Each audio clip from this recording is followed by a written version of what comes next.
Welcome to Screen Chat, live from the Media Hub on riotradio.ca. So, we break down all things pop culture, from the hottest takes to the deepest cuts.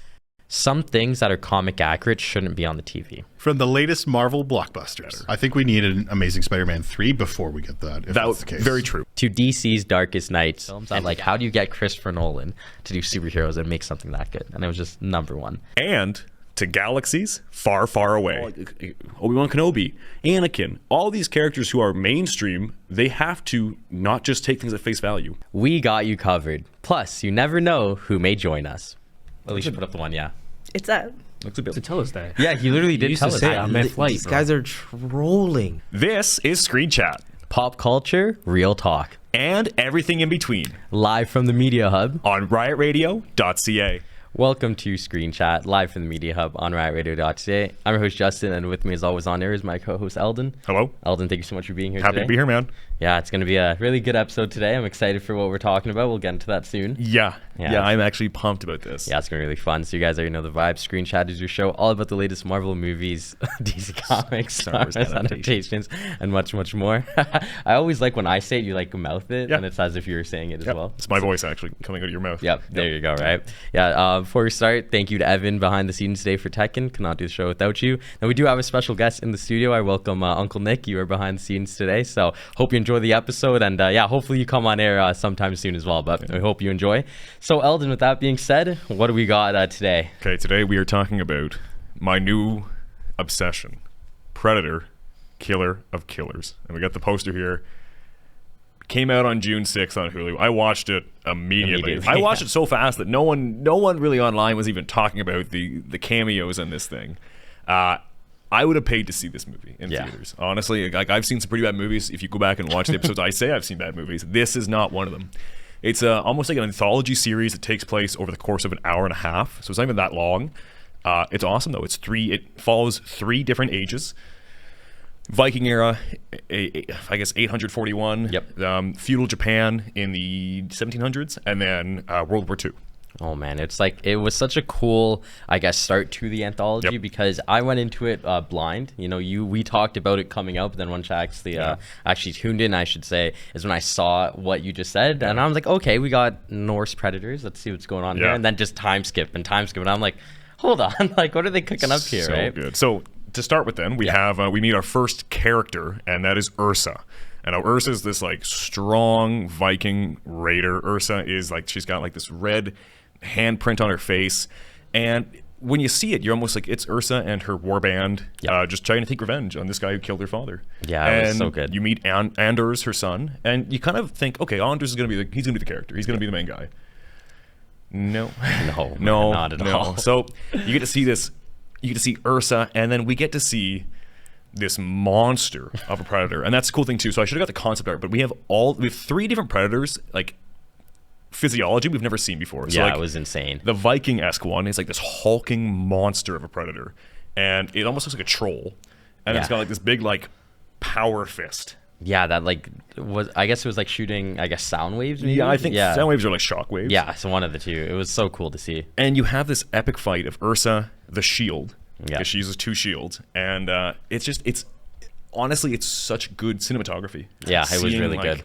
The fight scene, and just listening to you react was pretty good. Yeah, I watched it in the studio yesterday. And it's worth it, yeah. Yeah, it was a pretty good watch, I can't lie. It is so good. One thing that I really liked, oh my bad, No, I will go say, ahead, about that fight that you mentioned, I really liked just the determination of Ursa, because it went from, I need to go into war for myself and get that revenge, but then as soon as like she realized that her son, like Anders, was in danger, she like flipped, and it was like such a cool character development in that moment, because you kind of feel like her whole life, even though we don't see her grow up, but I kind of get the feeling that her whole life wasn't to be like Ursa the mother, the warrior. It was just to be like the little girl to get revenge for the father. And I think once Anders actually killed the guy for her, that's when her life actually began. And even though it wasn't like, I guess in this case, like a long life that she then ended up living, once that burden was off her is when we saw the real her, and that was the warrior that was protecting her son, fighting the predator. She's probably my favorite character in she was this really cool. anthology. So then we get our so, and I wanted to preface this, if you haven't seen it yet, I don't know why you're watching this. So I am going to have spoilers. Yep. Then you have this awesome spot where you all of a sudden she's laying there with Anders in her arms and he's dead. And then it kind of pans out and she's wearing like prison garb and she's a collar on. And then it slowly turns to this samurai or this Japanese man sitting there like meditating. And we get to meet Kenji. And Kenji is our second character. And Kenji, I couldn't get a good picture of Kenji by himself, so we get to see the Predator. And that one is so menacing too. I know, yeah, that one's So then we get scary. And this is again, Justin and I touched on this too. You got a strong female character to lead the show. Then you have a twin brother, Kenji. I couldn't find out what his brother's name was. Yeah, I forget what it was. I don't think they told us. Yeah, they have a lot of silent scenes, which I thought was really cool. There was almost like no talking. There was like only. I don't think there was any talk until the end. I was gonna say at the very end, you heard them speak to each other for the first time, like period. Because even when they were kids, you didn't hear any talking either. So you get to see Kenji kind of grow up with his brother. He's got a twin brother, and of course, it's feudal Japan. Only one twin's in charge. So then his brother and him fight. Kenji's like, you know what?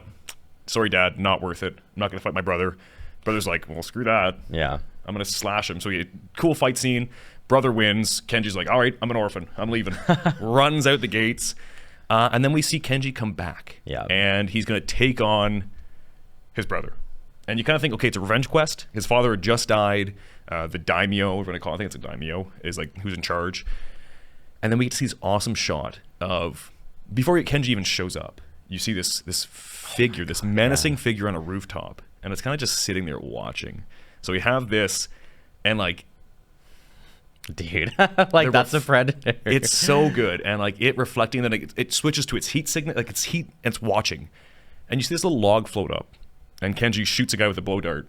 Yeah, and the Predator's like, okay, now I found something to do. So then you see this awesome. I wish I got more scenes of this, but. Rooftop scene, and Kenji's trying to be like quiet, so all the fight scenes are really quiet, which is so cool. And then he gets in, fights his brother. All he wanted to do was just give his brother a scar. The same scar. He just wanted to give him a scar. Same one.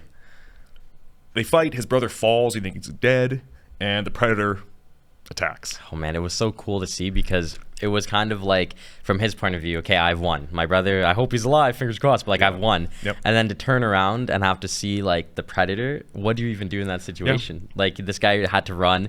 As he's running, the guards are like trying to fight him. So it's really cool to see like him evade the guards and then the guards see the Predator and just be like, what is going on? No one's like, oh, what's this? They're all like, okay, we're gonna kill this thing. Yeah, we have to fight it. Yeah. The Vikings, they immediately attacked. The samurai were like, nah, I don't care what this is. We just gotta whatever go this thing it. is, we're gonna kill it. Yeah, I think it was a really cool touch to see the like the heat vision. I know you just mentioned that, but for like OG Predator fans, that's like such an iconic like shot. So to see this one specifically, like go up to like in this perch here and then do that, it was like, oh my god. And the slow cloak when it slowly cloaks and it's just gone. Yeah. And the whole thing is too, you're hearing like the Predator clicking and the entire and this entire thing. Every time Kenji's doing something, the Predator's right there waiting. Yeah, and you always see it briefly. It's so cool. And Kenji's the first one to actually realize it's a Predator because when the light, when they're walking with torches, he sees the distortion, and he's like, "That's not right." It's like that can't be good. So the Kenji and his brother's alive. They start fighting, and Kenji's like, "Shh." Yeah, it was so cool. Something's here. Awesome fight scene. Kenji's super intelligent. Him and his brother fight, end up killing the Predator in an iconic scene, talking back to their childhood. And then that's it. And then Kenji sits there in the sunset with sunrise with his brother, and his brother dies. Yep. And then Kenji's sitting there meditating, and then it pans out, and Kenji's in the garb and the case of collar, and you slowly pan to the right, and there's you just see dog tags and like jeans. Yeah, it was a really cool transition out of the scene. Such a cool thing. The transitions were so cool that I thought that they were all fictional events. Because I said down, I'm like, wait, did that even happen? Yeah. And this goes, no, man, it did. That was like a flashback. I was like, dude, that was a crazy flashback just to throw on us there. So I thought his arc in that like mini story was so cool. Yeah. I think that one thing that like I could appreciate is that it took two of them to actually kill the Predator, or like that Predator specifically. Yep. I know, like dating back to '87, the Predator usually does get defeated in the film, so that's not like, it's not one of those ones where it's like, oh my god, how did the Predator lose again? It's like, nah, that usually does happen. But it's also after he's killed like everybody but one guy. Yeah, and I think this one was cool because it was everybody but two. Yep. You know, the Predator, he did stab Kenji's brother, and in the end, that did ultimately lead to his demise.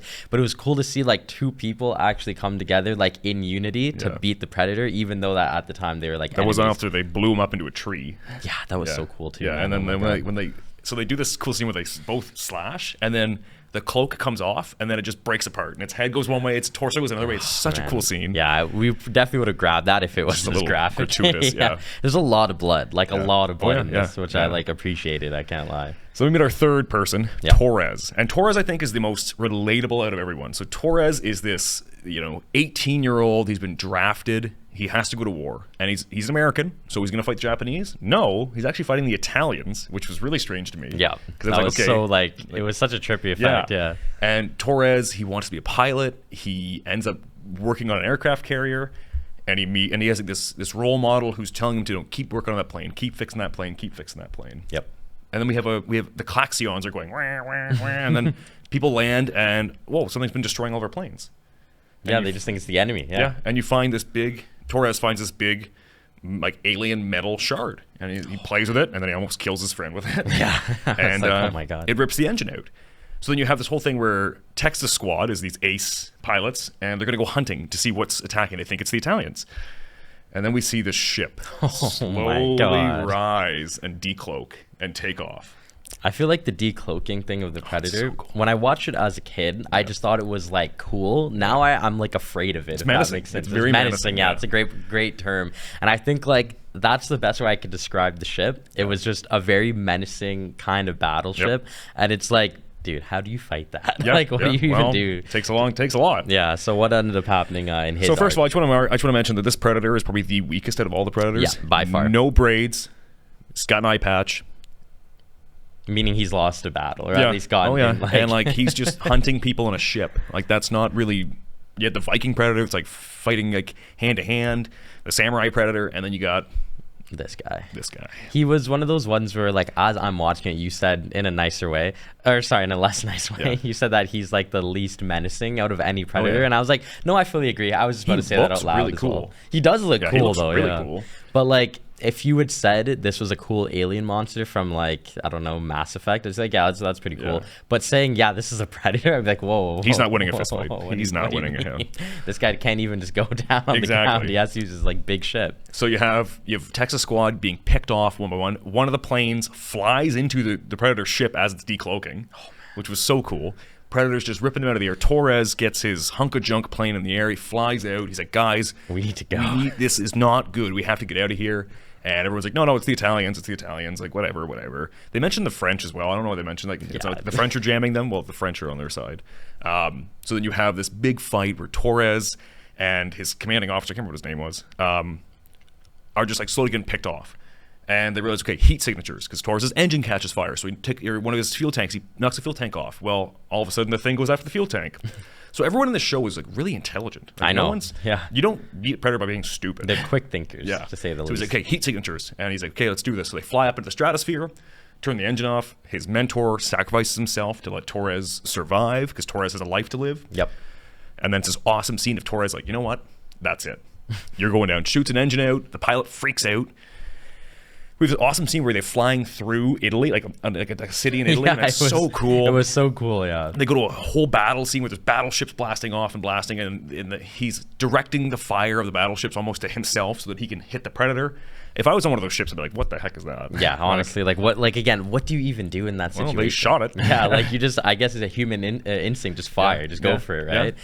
I thought it was really cool when Torres specifically said, I've never been more excited to see the enemy. Yeah. I was like, okay, cool, like he's fully just going for it. They were shooting at him too, which was funny. Well, like obviously it makes sense, but like as he's trying to run for his life from this alien, he's literally getting shot at by his enemy. So it's like, what's worse, something we don't know or something we fully know is gonna like try and kill us, right? It's so good. So he was running on adrenaline there. I don't know how this guy was so collective. And he's ingenuitive. So Predator gets shot in the front of the ship, goes down. You're like, okay, he's dead. No, and you see it slowly rise from the ocean. And Torres is like, okay, I gotta do something. Yeah. So he floods the engine. He gets his parachute. So when the Predator hooks him, it flies around and crashes into the ship, kills the Predator, lands in the ocean, lights a flare. Yeah, and then so cool. Instead of like all of a sudden seeing him in the cell, he goes home. He makes it through the entire war. He's decorated. He goes home, and then he's in his garage, and you hear like this rumbling. And he gets abducted. Yeah, it just gets abducted, and that's it. Oh my god! All right, and then Torres wakes from cryosleep. And that is what this is, cryosleep. That's how all these people, they're not just that old. Yeah. They're cryogenically frozen. And he's like talking to them, and he talks to Ursa, and she speaks Norse. So she spits in his hand. Yeah. And then he talks to Kenji, and Kenji speaks Japanese, and he speaks a little bit Japanese, but he sounds like an idiot. So yeah, that goes hilarious. bad. And then we have this big arena. They get taken out. All the predators kind of bow to them because they're killers of killers. Yep.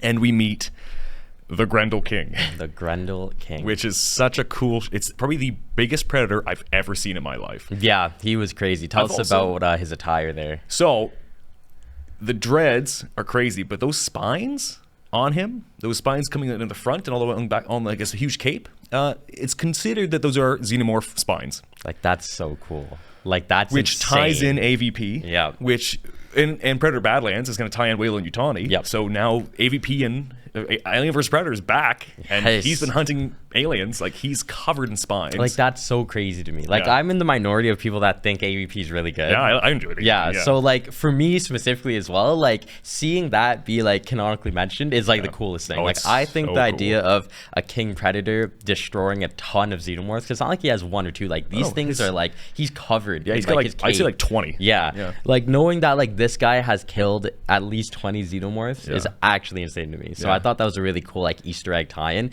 And, like, I wouldn't have known that on first glance. Like, you did some research and then you told me afterwards. I didn't recognize it either. I thought it was a cool cape. Yeah.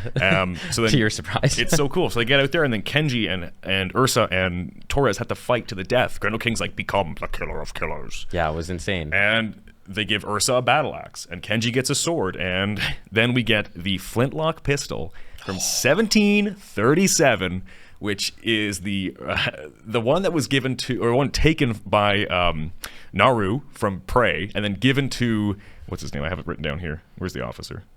Given to Mike Harrigan by the Elder / the Whiteback Yucha in Predator 2. So this pistol is now like 3 movies spanning. This pistol is still there. It's crazy. There was a comic where like it was a Pirates. Now it's not canon anymore. Yeah, you're telling me that as well. I don't mind that. Yeah, it's a good retcon, you know? Yeah. So Torres, great line. He's like, this isn't even from my century. And it's not. And the idea is that all these weapons were used to kill a predator. So like Kenji's sword was probably used to kill a predator. Ursa's battle axe was used to kill a predator. And then you have this awesome fight scene. So you have this huge fight where like Ursa and Kenji and Torres are fighting. Then they release this giant monster. It eats Torres. He cuts his way kind of half out. Yep. And then Kenji's like, you know what? I'm done with this. Ursa also, Torres shoots the axe out of Ursa's hand with his pistol, and she looks at him like he's Anders. Yeah, that was and that then was she's really like, cool scene. now he's dead too. So when I go to Valhalla, I'll see them both. Yeah, so then Kenji's like, we're not doing this. I put my sword away. King Predator's like, only one lives. For 3 people who don't share a language, they had some of the most like impactful and meaningful lines like I've ever heard. Some of the stuff that they were saying, I'm like, wow, man, like y'all have no idea what they just cooked up. Well, it's funny because again, like Kenji speaks fluent Japanese, but Torres doesn't. So he hears "don't fight her," and he thinks he hears "fight her." So he's like, okay, I'll jump on her back, and then she headbutts him, and he keeps calling. Torres calls Ursa grandma. Ursa calls Kenji weasel. Like it's just so funny. Yeah. And then, Torres is in the belly of the beast. They push the Ursa and Kenji kill this monster to avenge Torres. Yep. Kenji said, I'm done with this. Predator Grendel King's like, that's it. Beep, boop, boop. Your heads are going to explode. Yeah. We also saw a Predator's head explode with the collar a little farther back. And we kind of wait. And then all of a sudden, out comes Torres on on his little bulldozer. He turns off their collars. They have this awesome fight scene with the Grendel King, as he's now known. Kenji gets his arm cut off. Yeah, it was crazy. But you have this awesome spot where like Kenji and Ursa are just like eye to eye, like nodding at each other, and they just know what they're doing. So Ursa's now going to shield. Kenji's going to stab. Torres just gets in the ship and they take off. They get this huge like spike in the back. Ursa jumps out, breaks the machine. Like pretty much spits at the Grendel King and says, "My boys are getting away," and like, that's one of my. It still gives me chills. Yeah, literally. Because she goes from like, "I'm gonna kill both these guys so I can see my son," to "They're my boys and they're gonna get away." That's what I'm saying, man. There's so many like cool, impactful lines. So good. I thought what was really nice about it too is that kind of not to parrot what you said, but to go from like the three of them essentially hating each other, hating the situation, to just let's just fight and get us out no matter what. Like they're on an alien planet. Like that's, I know for us as like viewers, that's the norm because it's like a predator film, but like these guys get abducted, cryo slept for like thousands of years depending on like who it is, and now you wake up on an alien planet, no English, no communication. And it goes from like, nah, man, the last thing I do will be to like save us. And it's like, how? But it's cool, though, right? It's like so stuff cool. like that was awesome to see. Like, and the cool thing is too, so Ursa calls them Grendels, which Grendel is a story from Norse mythology of like the son of Satan. Kenji calls them demons. And then I'm pretty sure Torres just says aliens, which is cool. So you have these 3 different generations. And Torres, like, he has some good lines where like he comes out and he's like, guys, we're not on Earth anymore. And like Ursa and Kenji like, I don't care. Like, whatever. So cool. Kenji and Torres get away. Then you have this iconic scene of the Predator King, like, or the Grendel King looks at like Ursa's been captured, and he goes, let's hunt. And then you see all these ships fly up and fly off, and then that's the end of the movie. You're like, okay. And then you get a post-credit scene. We do. And you see these 2 like lanky predators walking up. Ursa's now in cryo sleep, which is such a cool shot. They're just strutting down. Yeah, they're just strutting down. And you see all these cool. So you see, as I put in the script, whatever the heck this thing is, which I now know is called a Quatsarige. So Quatsarige, in the Predator lore, 3 young predators have to hunt one of these things, and who, if they win, cool, they're now men. If they die, then, well, they're dead. Do you say it was called Quatsarige? Quats. Like from Bo-Katan Squadron? Not that Sasha one. Banks? Yeah, Quatsarige. Quatsarige. Oh, I see it here. Quatsarige. Yeah. So it's like this crazy predator that lives on Ucha Prime, which is cool because now Ucha Prime's canon. Then we get to see, I didn't get another picture of this, but we see another cryo tube before the most important one. And the thought is this could be Dutch. So I don't hate the thought because I think it's like cool. But like my headcanon is that like Dutch just survived and lived a good life. But he survived. Yeah, but like knowing though that like you could kill, because the whole point, like you mentioned, killer of the killers. If you're able to kill a predator, but then that's still not enough, then like, dude, that's just so unfair. So the thought is that like the cryo tube next to this is Dutch because you see this big guy in camo. You see a bit of camo. He looks big and menacing. And then we get our other one. We get the next cryo tube, which is Naru from Prey, and it is so cool. This Prey, if you haven't seen it yet, this is the main character, and obviously she beats the Predator. I hate to say it, and she's been captured.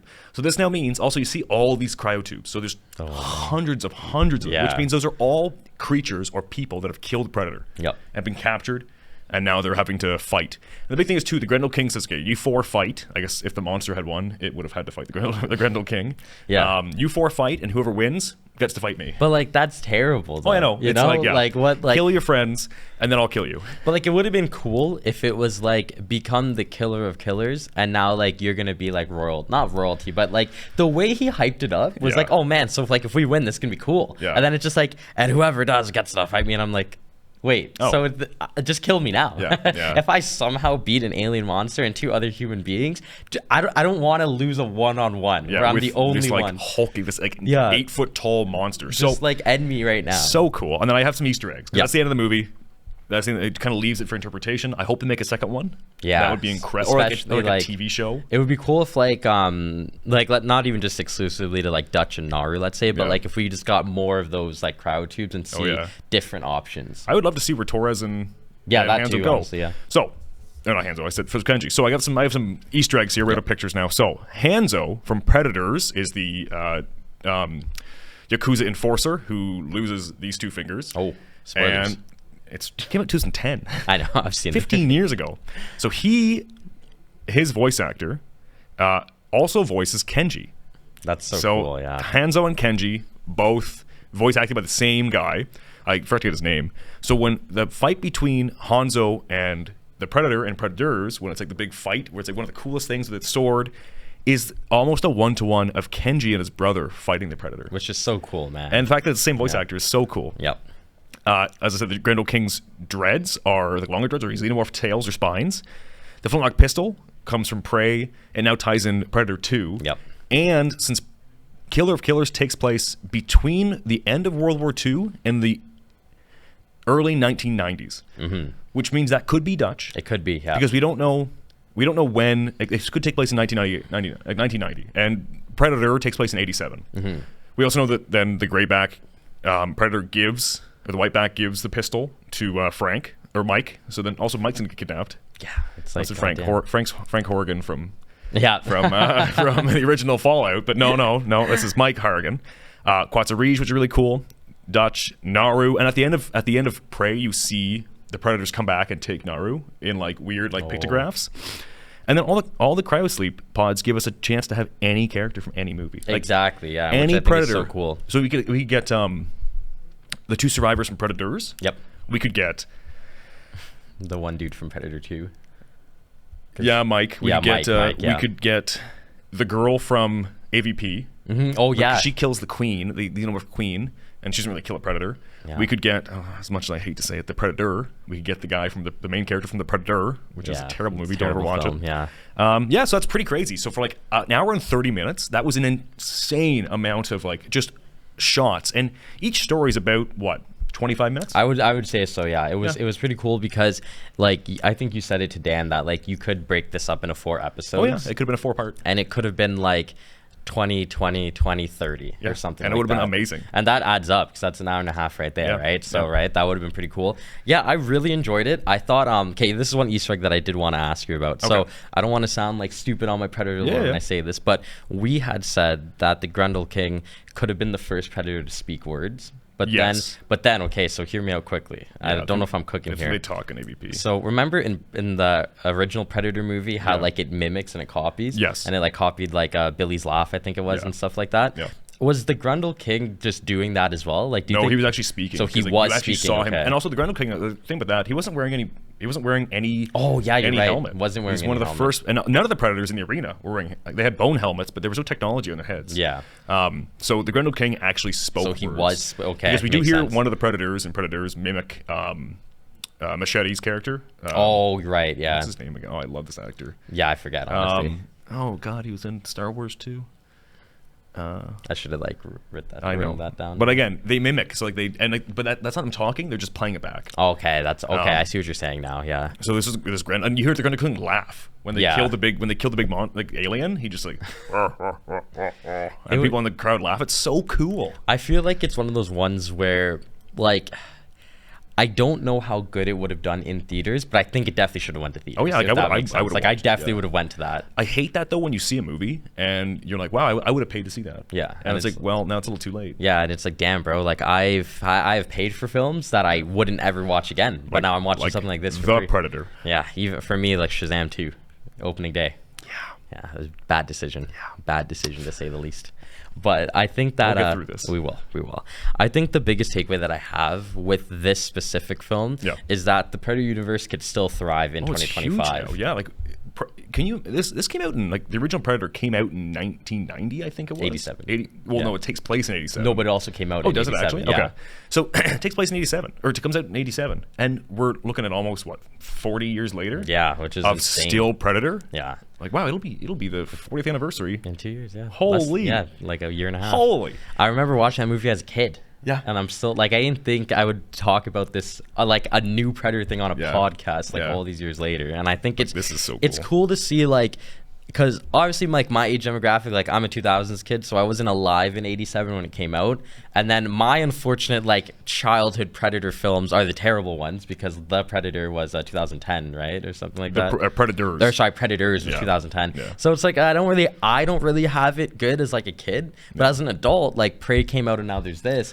But I'm sure that there's like, I don't know if kids should be watching this, but probably not. You know, but it's like a lot of gore. So like let's say like if you're finishing up middle school, you actually have 2 solid options of Predator films. And like you have a solid foundation to be like, well, I don't need to go back and watch the movies from the 90s and the 80s, which is fine because we now just have good stuff today. I think that's what's like really cool. I like when franchises are able to, I think if anything, just get better. Well, it's like we're going to do Jurassic Park 2. So we're getting all these things that like have been put to bed, but they're now back. Yeah. So yeah, I think the sky's the limit. We're going to get Badlands in November, I think, of 2027, 2026. Yeah, it's going to be really good. So Badlands is going to be amazing. Any final thoughts? I would say for me, definitely, it's a movie that every Predator fan should watch. And I think it's something that, like, not to like Sam Witwer this and like butcher up the timeline, but for me, I wouldn't pitch this first. If you've never seen a Predator film, I would watch the original Predator, I'd watch Prey, and then I'd watch this. Yeah. I'd probably do it in those 3 orders. Yeah, and canonically, it should be Prey first. Yeah, so, and I think what's cool about, like, if you did it like that is that you see the introduction that everyone else had, and then in your personal headcanon, there's no beyond that. Even though some, like, Predator 2 is good. I know you like that one. Yeah, and Predators is really good. Or sorry, Predator. I always get them mixed up. So Predator 2 is with the city. Yeah, that one. It's all right. I actually don't like it. Yeah, it's like a 4 out of 10. I know, but it's all right. It's like the Jason Takes Manhattan of, like, the pretty monster much, world. And then, like, Predators is a whole new take. Yeah, see, that's a really good movie. 3 predators hunting 8 people. Yeah. And there's there's other aliens, and, like, you have, like, Lawrence Fishburne in there. Yeah. And, like, or Fishburne. I can't remember his last name. Yeah, right? Lawrence Fishburne. Yeah. Okay, I would say Fishburger for some reason. Filet-O-Fish. Yeah. I don't know, man. Like, whatever. So I think it's, again, like, this just makes it so good. And, like, I can't wait.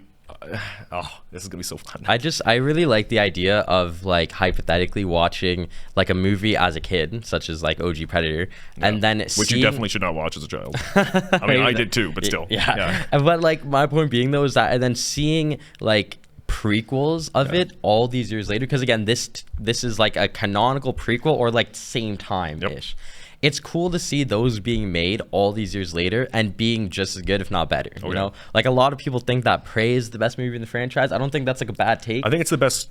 Before this, it was the best new movie. Yeah, definitely, right? Yeah. And then you get this, though, which is, like, it goes to animation, which has it, like, when's the last time we've seen animated Predator? I don't think. I mean, aside from comics. That's besides comics, right? And most of those aren't canon. So we get an animated Predator, and it's not just a movie, it's an anthology. Which is so good. So, like, you don't even have to, like, let's say, rewatch it all. You could actually just say, you know what, I really liked Act 2. And you literally could just watch Act 2. It's broken down like that, right? So I think this was definitely a win, definitely a success. I think now I want another one in theaters. Like, I think it did good. Let's just do, like, maybe an hour and 45, 2-hour version of this one. Make it just, like, better, because it's good. I think this was a solid 8 out of 10. And I think that, like, I'd give it a 9. Honestly. It was pretty good, man. Don't change it on my part, but I'd give it a 9. I think, like, when you have a film like this to do so well on a streaming service, you gotta amplify it. Like, I think they need to do another one of these. So yeah, that's kind of like my concluding thoughts. I really enjoyed it. Definitely was a win. I know you've probably said most of your points, but yeah, what are your like final point? Is I noticed you kept the dreads in today. I know, I actually did, because you know, we were gonna be doing a Predator episode. Okay, so you know, they're coming out. Oh, sorry, Mike. Nice. They're coming out today. So Justin's got his dreads, so he watch out. Yeah, I'm gonna click. I know.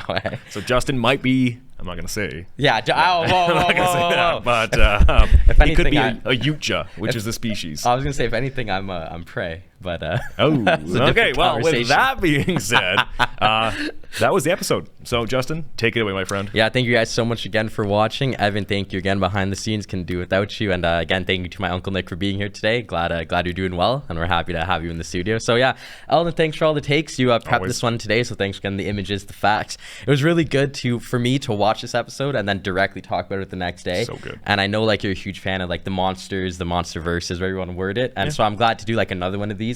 I know we did King Kong in the past. Now we can talk about Predator. Maybe we'll do Godzilla again, because there's a ton of Godzilla coming Alien out. Romulus too. Yeah, and Alien Romulus too. So I'm glad that, like, we could keep it the monsters going alive and well. And just next week, actually, or in 2 weeks, we got Jurassic World. Yeah, July 2nd. Yeah, so who knows? We'll get another one in next week. Yeah, we'll get another screenshot in for Jurassic for sure. That'd be awesome. Okay, cool, guys. Thank you guys again for watching. We really hope you enjoyed the episode, and make sure you check out Predator, Killer of Killers. Thank you again, Eldin, for being here. Happy to be here. I've been Justin, and this has been Screen Chat, live from the Media Hub on riotradio.ca.